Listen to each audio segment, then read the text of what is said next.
Welcome to Red Zone DFS Week 12. Whoa! It says it right there on the screen, big guy. It right. That's where I had to look. I was like, wait a minute. I labeled it just for you for this. I knew this was coming. All right, guys. We got, it's a shorter slate this week. We got 10 games because of the Thursday night games, and still we got some bye weeks. So let's get it popped in. Let's get it pop in. So let's go with our quarterbacks. I'm going to start up high because quarterbacks, stacks, all combined. Yes, what we've been doing. It's the Buccaneers, Tom Brady going against the Colts, the worst red zone pass defense in the NFL, and the Bucs don't even run the ball inside the 20-yard line. So Tom Brady is the most efficient passer inside the red zone as well this season.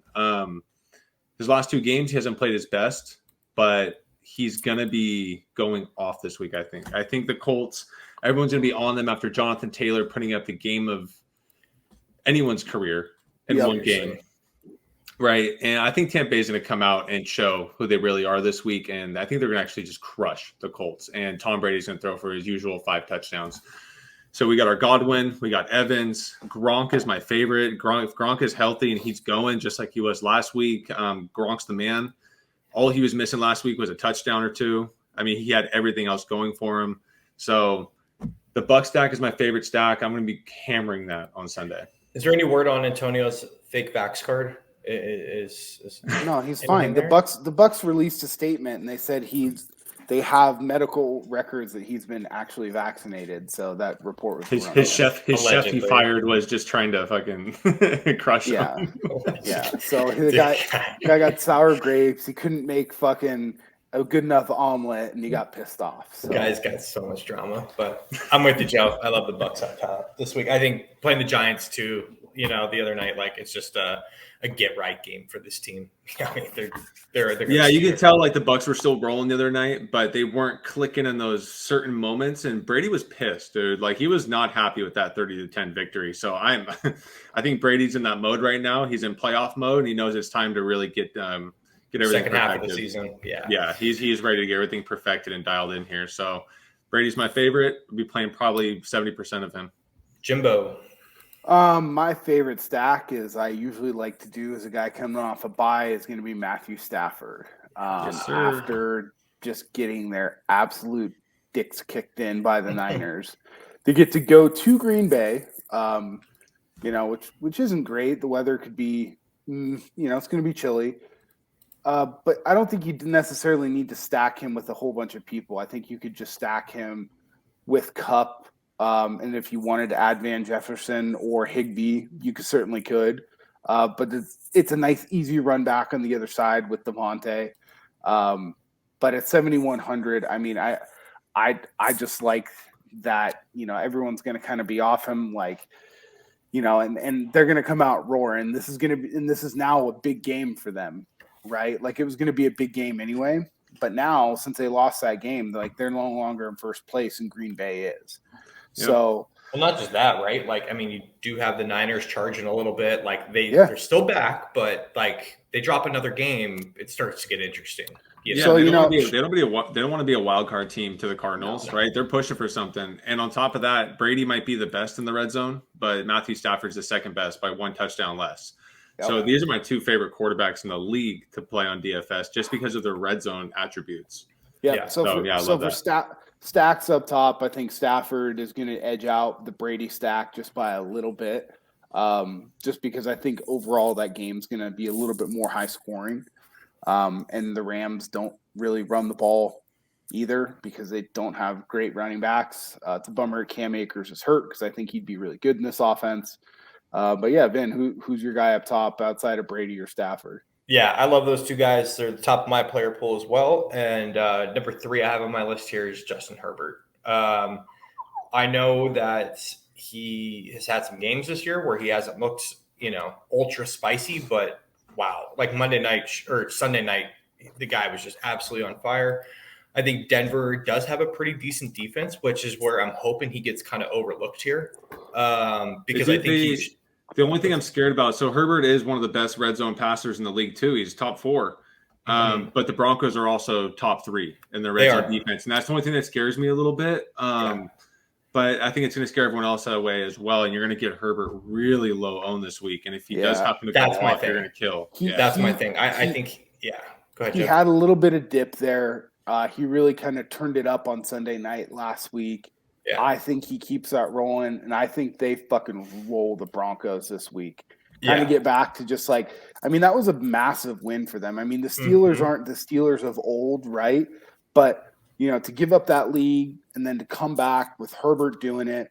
Yeah, it was a broken coverage to Mike Evans or to Mike Williams. But look, Jimmy G was missing guys that were wide open with nobody with 30 yards around him, right? Like, you still got to make the throws, and it's a big time pressure throw. I think they come out and just absolutely throttle Denver this week, and I love that. Well, dude, and I mean, he's not going to do this every week, right? But the one thing that was like really awesome too to see is his running ability. Like, the dude can move. So like, if Denver brings some heat or they play man, which they do, you know, he gets you 40, 50 yards, let's say a rushing touchdown, like, you're already in business right there. So his price is too cheap. It's $6,600 for a guy who's going to be like probably sub 5%. Like, I don't get that. So all right.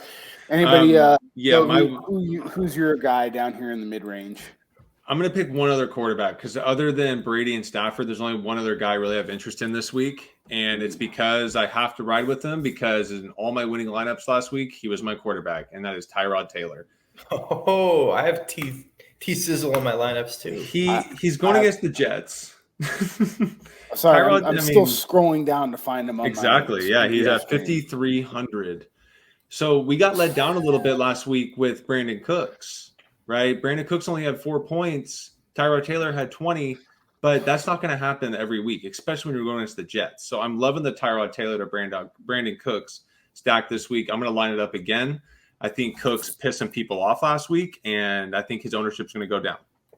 God, just some stats here. The Jets are the worst in the league at yards per attempt, second in yards given up, and giving up 17 touchdowns and only 3 picks. You guys are really going to talk me into playing Tyrod fucking Taylor. Dude, their quarterback rating given up this year is 108.2.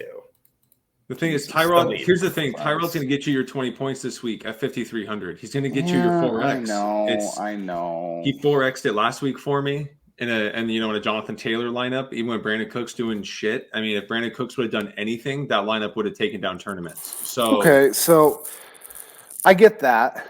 What about the guy that I played a lot of last week and that helped me do very well and that had almost 30 points is Mr. Cameron Newton. Mm-hmm. He's only $300 more, and I think that he presents a significantly higher upside. Now, the biggest detractor from Cam, I think, this week is that I think if you play Cam, you have to play McCaffrey with him. Yeah. Mm-hmm. Like you just can't. The offense runs through them too and nothing else because Cam can't throw it to DJ Moore. He can't throw it to outside receivers. That whole offense runs through those two. I mean, DJ Moore is the only other guy that would be in play specifically because he doesn't run the deeper routes. Like, he had 16 points last week, right? But it was only 6 for 50. So, like, he's not throwing the ball very far down the field, right? So, you know, I guess, you make a good point with Tyrod. I mean, it just makes me kind of want to vomit. But I think I think they're like the same player. The only team that's given up more passing yards than the Jets is Miami. Like, they're right there. Exactly. So yeah, they're both. If you're gonna go low, it's those two guys. So literally, it is for me. It's Brady, Stafford, Tyrod Taylor, and Cam Newton.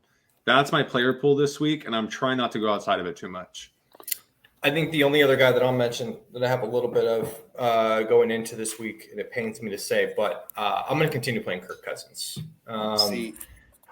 I don't think the Niners have nearly the defensive backs to stay with someone like Justin Jefferson, and they could get to him pressure-wise, but I think he can beat them multiple times over the top. And so here's I'm gonna be there for it. So here's the problem. Kirk Cousins playing late afternoon games for him away outdoors, he plays like shit. If you go look at his splits, they're not good. Yeah. You've got a guy like Nick Bosa who's absolutely on fire right now. He's a monster. I just also have one of the best red zone defense. Not one of the best, but they're in the top half of the better red zone defenses in the league. Cousins is a guy I would rather just play Jefferson as a one-off this week, and pay either go down and pay for somebody else. The Niners are just kind of rolling right now, right?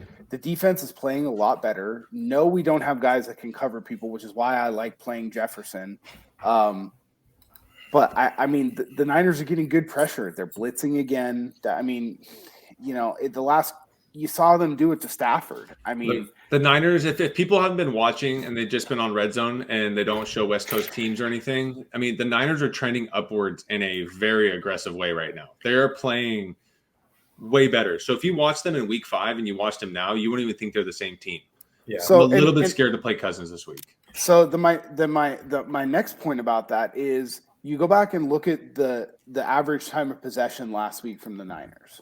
That's the one thing that makes me nervous. They want to try and run the ball 40 times a game. They did it versus the Rams.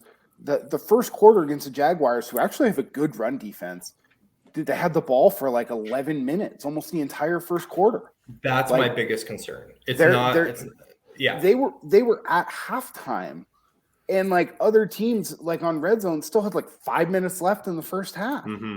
Well, the Jaguars had run like 11 plays in the first half. Exactly. So that is those are my twofold concerns. Yeah, right? and the Vikings are coming off of a big emotional win against the Packers, and it's just a letdown spot for the Vikings. I think they're traveling to San Francisco or Santa Clara, whatever. I don't think it's a letdown because like these two are battling for that like last playoff spot right now. Like they're neck and neck. This is a must-win game for both of these teams. Right now. Are, but there's other guys I would rather go to. No, I hear you. I mean, obviously, again, just being honest, he's $300 less. I'll just play Herbert if I'm going to do it. I'm just want to throw his name out there because Is there any one-off quarterbacks you guys like real quick? Because there's one I like. No, the only other guy that I had on my list to begin the week, and it's going to be sadly dependent on one player, and that's TJ Watt, is I'll play Burrow if Watt's out because that defense is not the same without TJ Watt. Okay. My one-off guy that I'm literally not going to play anybody with because I don't know where the hell he's going to throw the ball is Jalen Hurts. But the Giants defense is just not very good, and he's going to run around. He's going to throw the ball. I mean, he has, I think, the biggest upside of any one quarterback. I just have no clue who to stack him with. So he's my one guy that I'm just going to play naked this week. He's priced up, so I think it'll keep a lot of people off of him. So in my 3 maxes with a little bit more people in them, he's going to be a guy that I'm going to use. Okay, that's fair. All right, running backs. Joey, who you got up top? Nope. Joe's frozen. Vinnie. Joe's frozen. Who you got up top? Let's see. So I'm going to keep rocking and rolling with Najee for the Steelers. Their offense is ride or die with him, right? Yep. I mean, he's just the focal point at this point. Obviously, we love CMC up top. I don't need to talk about him. You already kind of mentioned him in the Carolina stack, but if I'm going outside of that, outside of like the big names, Najee at 8,200 for me is the next best. Yeah, I think that Taylor's probably one of the easiest fades for me this week. Yes. 5 touchdowns last week. I mean, what is Tampa Bay going to do? They're going to load up the box, and they're going to be like, okay, we saw what happened last week. We're not stupid. Carson Wentz, you can try and go beat us. If you throw for 375 yards and 4 touchdowns and beat us, so be it, right? That's just something I'll live with this week. McCaffrey, $100 less. I mean, what can we say? But the guy that I'm going up top where, again, I don't know how owned he'll be just because he's sandwiched in between guys like Najee. Like, you can't play everybody up here, but it's Austin Eckler for me. You can pair him with Herbert in the Herbert stack, so you can play him by himself. But, I mean, Herbert is getting a good rapport with him now, too, where he just gets all of the passing work and he gets like 85% of the snaps. Yeah. So he's probably honestly my favorite guy up top because I think he presents near the same upside that McCaffrey does. But he's $600 less. Joey, who do you like? Yeah, I was going to say before I froze out there, it's McCaffrey. And the reason is because look who he's surrounded by. It's Taylor and Eckler, which had games of their lives last week. Yep. I just think a lot of people are going to move towards them. The trend's going to go towards those two, and McCaffrey's going to get a little forgotten about. And anytime we have McCaffrey at 5% or below, I mean, you have to hammer that. Well, I think the one thing too, I mean, yes, Cam is going to snake some touchdowns from him, but it was awesome. He got 8 targets last week with Cam. That's what we need to see. McCaffrey's going to bust. Yeah, I mean, it's like you just want to avoid the remember when Jameis and Kamara play together and he doesn't see any targets? That's not the case here. So I will 100% chalk up CMCs, as much as I can. All right. Moving down, I'm going to go with Corduroy Patterson. How can you? I know he's questionable, but he had the week off last week. He has to go against the Jaguars. I know the Jaguars have a stronger running defense apparently, but Patterson doesn't do traditional run plays. He gets the ball in every variation possible. He's their main guy in their offense, and it's very obvious when he's not there. Yep. So the whole offense surrounds around Corduroy Patterson. 6,500 is way too cheap for a guy that is the focal point of the offense. Yep. Fair enough. Jim, where are you going? Yeah, I mean, outside of Patterson, there's not a whole lot of people that I like in this mid-range area. I mean, if I'm not going to play Patterson, I'm dropping all the way down to guys I'm looking at Miles Sanders this week against the Giants, and then I'm looking at Javonte Williams against the Chargers. He's really starting to take that offense over a little bit from Melvin Gordon, and I would much rather play him than an A.J. Dillon against the Rams or a Damian Harris, right, against Tennessee. I think you could maybe do. I don't know. I don't see a whole lot of people. I'm going to be paying mostly up for running backs this week, and I'll pay down for wide receivers. But do you guys have anybody under Patterson? No, so I'm with you, Jim. In that 6K range, I'm not very excited about anybody. But down in the 5K range, there's somebody I'm interested in. And I know it's a shared backfield right now, but it's Ramondre Stevenson. He's getting carries. And Damian Harris, I know they love Damian Harris there, but Damian Harris, is concussion prone apparently and has all these other injury problems. Ramondre Stevenson is also good. He has one of the highest elusive ratings in the league when he runs the ball, and he's just not getting the carries. So I'm going to have some Stevenson going at 5,200. That's almost a free square with a potential touchdown in there. And hopefully Damian Harris maybe gets knocked out or something during the game, which he frequently does. I've got a really gross one far down. If you guys Vinnie, do you have anyone in the 6 you're interested in? Or anything and you want to? Yeah, I mean, Jim, you were talking about Javonte Williams. As much as I was kind of off of him early in the year, Melvin Gordon is producing quite a bit. He's putting up 10, 15 points a game. He's getting the majority of the goal line touches. I mean, he's gone 20, 17, 10. He's a fine play in the low 5s. I don't think you can go wrong with either guy, but, I wouldn't say that Javonte's taking it over by any means. He should be, but they're not giving it to him. Yeah, totally. I agree with that. And then depending on what happens with the Niners situation, I mean, if Eli Mitchell's back, he's a very dangerous play, I think, versus the Vikings D, which is really susceptible on the ground. If he doesn't, I'll go back to Jeff Wilson because that chalk is going to disappear after last week and him kind of busting. But, again, we watched that game, Garoppolo threw the ball to Georgia from the 2-yard line when he was wide open. Yeah, that was a touchdown there. That's 7 points that he should have had. Yeah, and I'll call right now, Jacksonville has a better rush defense than Minnesota. So, yes, they do.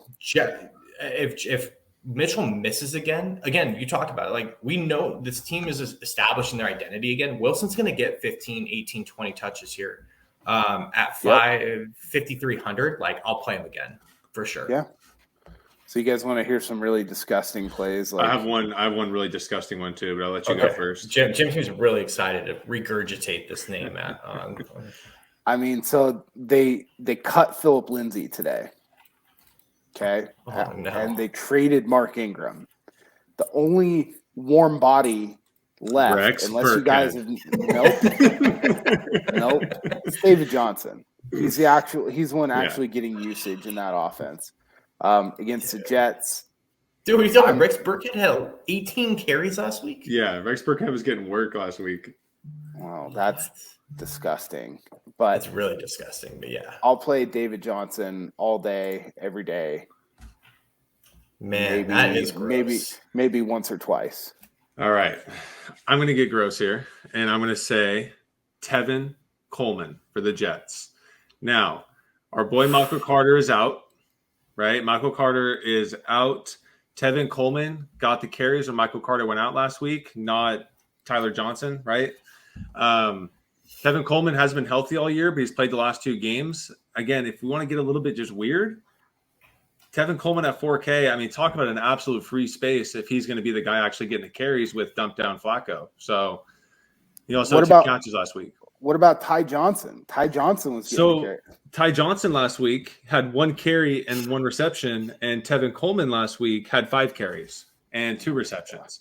Gotcha. So, the week before, Tevin Coleman got 4 carries. So what I'm saying is Tevin Coleman's getting more carries than Ty Johnson. I feel like we're just gushing over a horrific crime scene. Totally. Right, I'm just saying Tevin Coleman's going to be getting the carries against the Houston Texans. I guess this is my fault. This is my fault for bringing up. No, we're not playing any of these guys, but I hear I'll be playing some Tevin. Okay. I will not be playing any Tevin Coleman. I probably will play David Johnson in 1, but I mean that's it. Let's get it. All right, let's move on to some one-off receivers that we didn't mention in our stacks. Right. Vinnie, let's start with you up high. I don't know what position he plays anymore. I wish they would give him the hybrid role, but you can't ignore Debo anymore for the Niners. I mean, Army knife. 7,900. The guy is he's turning himself into like a bona fide superstar. They use him all over the field. He only had 2 targets last week receiving, but still put up 16 points because he had 8 catches. No, I'm sorry. Yeah. But with Debo, it's 8 rushes. I'm sorry. It's not even the stats with Debo. You literally just watch him play and you go, okay, I got to have this guy in my lineup. He's kind of like the Corduroy Patterson where when he gets the ball, he's more electric than the people on defense. But it's not obvious. And they're actively finding a way to force him the football in that offense. Mm-hmm. So they have other guys. But, I mean, again, I think 7,900 is probably too cheap, So if we're talking about one-offs. It's crazy. He just keeps putting up these good games, and they don't really raise his price a whole bunch. Like if you look at how much Cooper Kupp's price got raised from his last game, like oh my god, he's up to 9,600, and he is just involved in the offense, albeit in a different way than Debo is for the Niners. Yeah. Right. So I don't know why you're getting a guy at almost a $2,000 discount who is going to get just as many touches, right? Yep. It's pretty crazy that he's so cheap. Like I'm with you, Vinny. I don't get it. Joey, who's your guy up top there? Yeah, it's going to be Jamar Chase. 3 out of his last 3 games, he hasn't really produced, but the targets have all been there. They just haven't been connecting. The Raiders, obviously, last week just played the pass against Burrow, and Mixon had himself a day, and they kicked their ass. That's not going to be the case against the Steelers. The Steelers are going to be able to stop the run a little bit against Mixon. So Chase is going to get more targets, and they're going to need him for some downfield plays, for sure. Especially in this division game, right? So I really love going back to Chase this week, and I think people are falling off him because he's burned some people, 13 points or less the last 3 weeks. So fair enough. I have a feeling I know where Jim's going next, but I'm finally on the train after Jim's been talking about him for 3 years. So, who are you talking about? Let's see who you're going to name next. No, we're not quite down there in the mid range. For going up top, I might have Javonte Adams in every single one of my lineups this week. He's showing up in the optimal lineup almost 23% of the time. That's wild. Like an average guy, like usually is like a high is like around 11 to 12%. I like him as part of the Ram stacks, right? Like there's a lot of different things you can do with him. So if we're going up top, I'm going to prioritize trying to get Javonte Adams. I think people are going to go after, probably shy away from him a little bit, just because they'll say, oh, well, they're going to put Ramsey on him, that whole thing. Like it doesn't matter. They're going to look for ways to get him the ball. So Javonte Adams will be my pay up. So Vinny, who are you finally on the train with? I can't ignore that the average of 13 targets a game for Deontay Johnson. It's absurd. He's going to come away with like 150 targets on the season receiving this year. He gets 13 targets every single game. It's mind-boggling. The price relative to what he's been, it just hasn't moved. No. And I don't really understand why. It's gone. It's just bounced between 6,000 and 6,800 all season. Yeah. So it went up from last week, right? But it went down from the week before when he was on the main slate. So I don't really get. That's the thing. It's like you got a guy is so involved in the offense, right? And just I don't think a lot of people are going to play him. Talk about not understanding things. I'm going to move on to my next guy. That he's going to be a one-off for me because I'm not stacking it. But Mike Williams at 5,700. What in the hell? That is the most mind-blowing thing I've seen. I think this entire season. I think it's because Joey, he just hasn't been. He's had a few bad weeks, right? Well, Eckler's been more the priority of the offense. I know. Well, and then the prices were basically, I think, in the algorithm mainly already set before that Sunday night game. So but he's always in a spot to be able to explode and catch some deep balls. And he's a red zone threat. So Mike Williams at 5,700, the upside is insane. He can put up an easy 30-point game. Yeah. Yeah, we've seen it at him. He's had a 36 and a 39.5 already this year. But, the pricing is because of the last few weeks outside of the Sunday night game, right? He's gone 7, 7.8, 3.9, right? 4.7 in his games before that. So the price is really reflective of that. He's definitely due, as Herbert goes, Mike Williams goes. So I definitely think he's due for some positive regression. Their tight ends are absolutely terrible. They drop the ball all over the place. I think the coaching staff is going to see that and look to get Mike a little bit more involved. So, I'm with you, Joey. When we were talking about paying up for running back this week, we were talking about cheap running backs at 5,700 that were I don't know. There's a guy right underneath him in a game that's going to be a pass funnel for Michael Pittman at 5,600. That's the exact same thing. Another guy that they just won't really price up. No. And they're going to actively look to stop Jonathan Taylor. So Pittman's going to see, 10 to 13 targets this game. It's going to be this situation really reminds me of the Titans last season where you had A.J. Brown, Tannehill, and Derrick Henry priced up, but DraftKings hasn't caught up yet. So Michael Pittman's the only other place the ball is going to outside of Taylor. Tampa Bay's got one of the best run defenses in the league, and they're going to hammer it. So Pittman is in a smash spot as well. I'm also going to have the guy that's right in between those two, and that's Elijah Moore. The Jets are pitiful. They're terrible. He's playing every snap there, though. We'll see what happens with Zach Wilson coming back this week with the Mormon gunslinger. But, dude, the guy's putting up 27 30 points in the last couple of weeks. Again, they're actively force feeding him the ball in the offense now. He's kind of taking on the Debo role for that, that regime that's gone out there in the offense. So 5,600, a guy who's going to be featured in a horrible game against Houston. That's your bring back right there against for your Tyrod lineups. I'm curious as to which one of the Broncos receivers you guys are most interested in this week. Because they're all priced, between 4,800 and 5,400. Yeah. So, I'm going to continue playing Jerry Jeudy. I think he sees the most targets. He's the safest floor, I should say, Yeah. I definitely think that as well. Jeudy was a guy that I was kind of leaning to. Dude, he doesn't have a touchdown this year. And he's still putting up 13, 14 points a game. It's at some point, he's just going to find the end zone, right? I know he was hurt, so he's only played 3 games, but I don't know.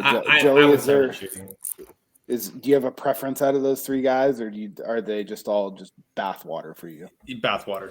Okay. Old bathwater from 1885. All right. But if I'm going to go down in that range, I'm going to go back to him again. It's Corey Davis.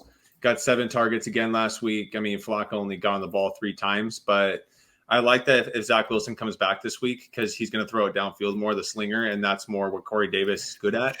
Should we be playing a jet stack?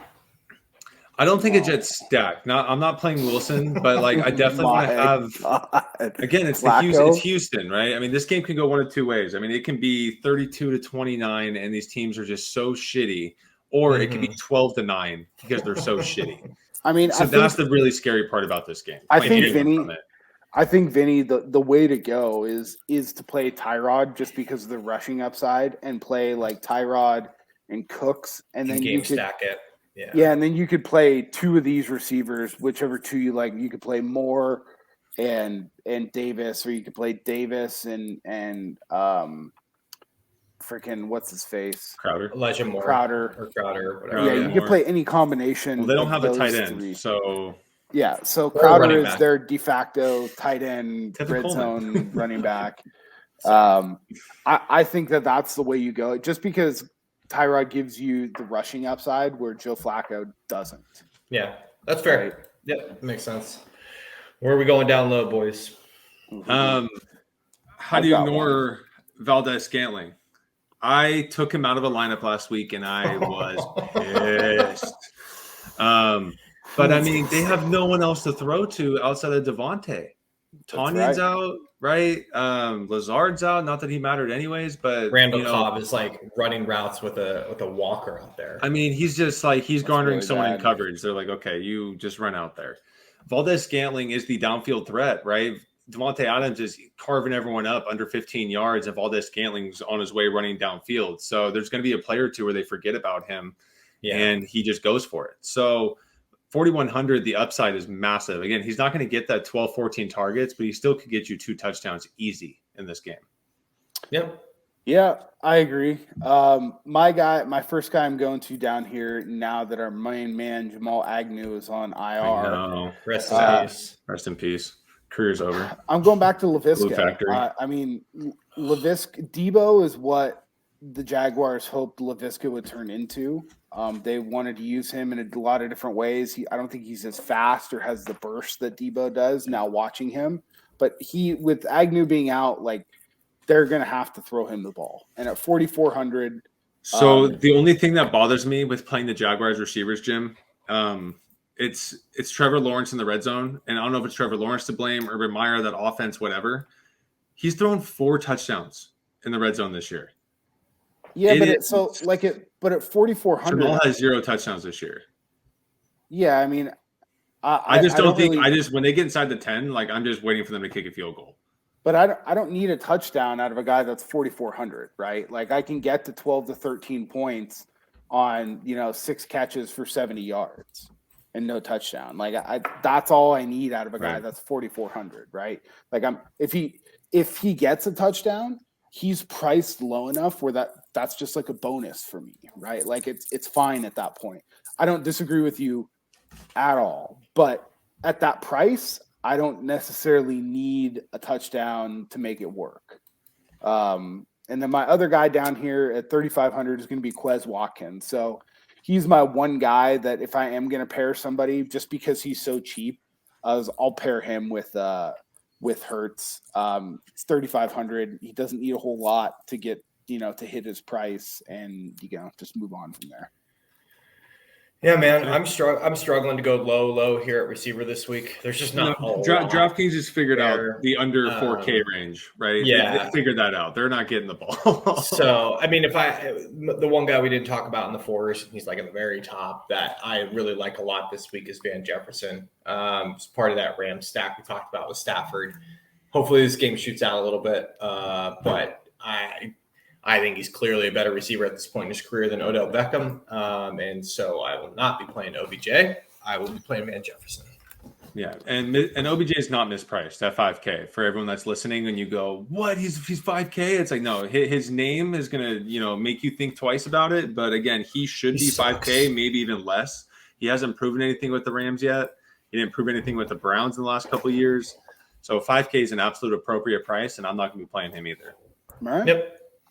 Tight ends. Jim, start him off.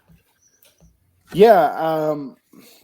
I mean, I don't think a lot of people are going to play Kittle. He didn't have that great of a game. He did get in the end zone last week, but I'm just going to go right back to him as that offense is so concentrated.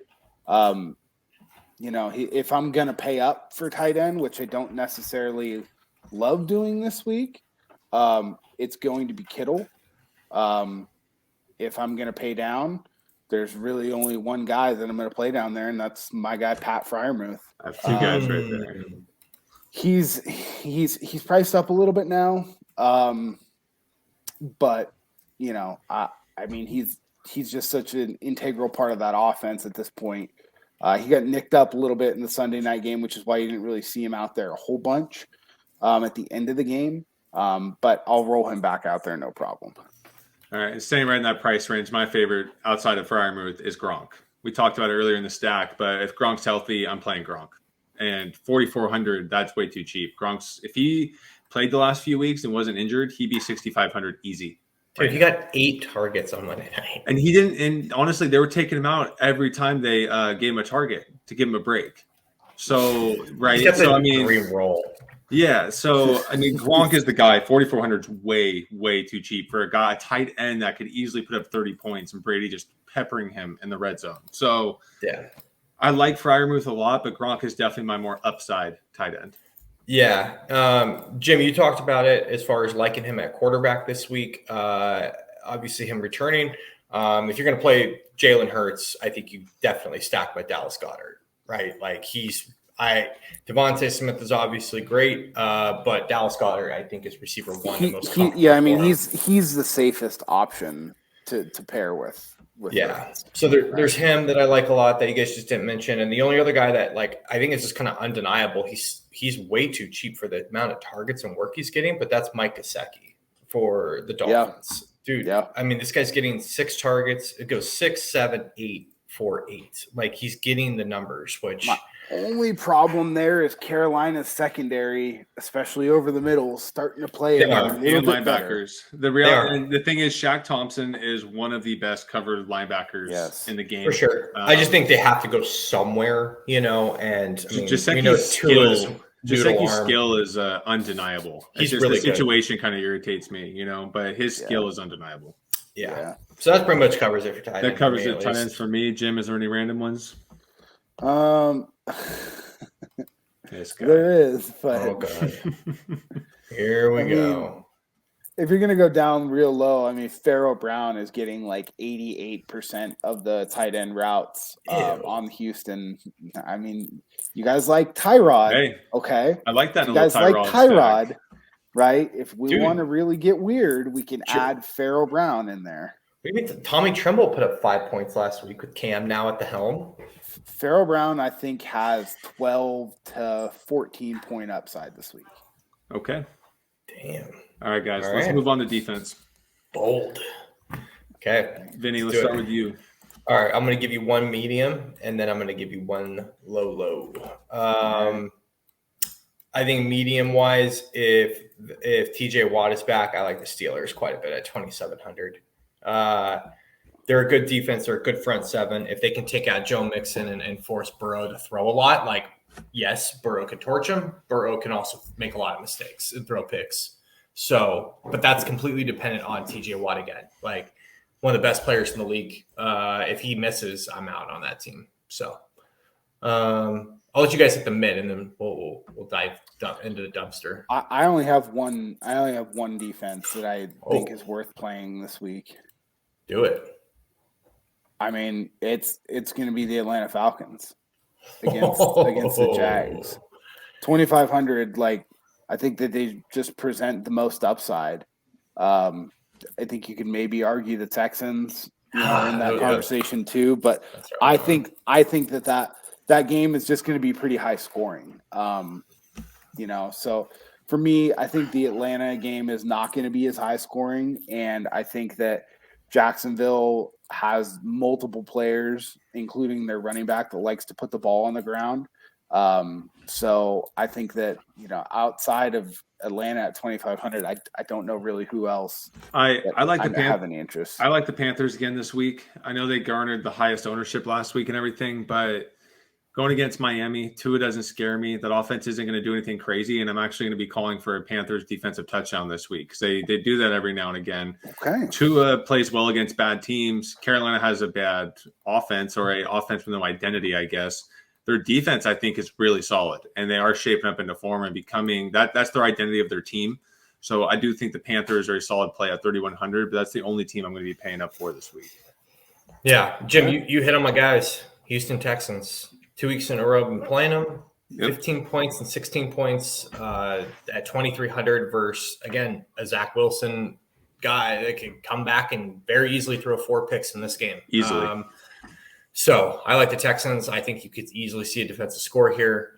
This is going to be a sloppy, weird game. So like Joey was saying, I think it could be a sloppy, low-scoring game. It could also be a very sloppy, like just a wild-ass game. Yeah. Points. So, I mean, even that game last week with Philly in New Orleans, I had Philly and they still got me, 13, 14 points on defense, and they gave up like 34 points just because of the turnovers and everything, right? So, if there's turnovers happening, that doesn't matter. And this game's going to have turnovers. Yeah, and the one thing I'll say about the Texans, like, they at least play hard. Like, they suck, but they play hard. Like, unlike Jacksonville, or someone that's just a complete, like, I think that's embarrassment to an NFL franchise. That's kind of my ploy for the Falcons as well. They get a first-year head coach, right? They're not ever going to roll over and quit, right? Like this guy has to save some sort of face this year, and he's actually doing a decent job. They're winning some games, so that's kind of why I like them. And they're the cheapest. I don't not like the Panthers, but if I can save $600 and spend that money elsewhere, I think if I can get a higher upside elsewhere with that, I think that's something that I would like to do. All right. Now it is time for our call of the week, our strange call of the week. I'm going to start with Vinnie because he's going to set the bar low since he doesn't really do the most outlandish takes. Oh, shit. I'm calling it right now. I think Houston Jets puts up the most points this week as far as game total. Wow. I don't know where it's coming from, but I think there's a lot of weapons there. I think both defenses can get gashed. Expect interceptions, expect fumbles, defensive touchdowns, special teams. I think this game pushes the highest game total this week. All right. And playing right off of that, my call of the week is Tevin Coleman gets a touchdown.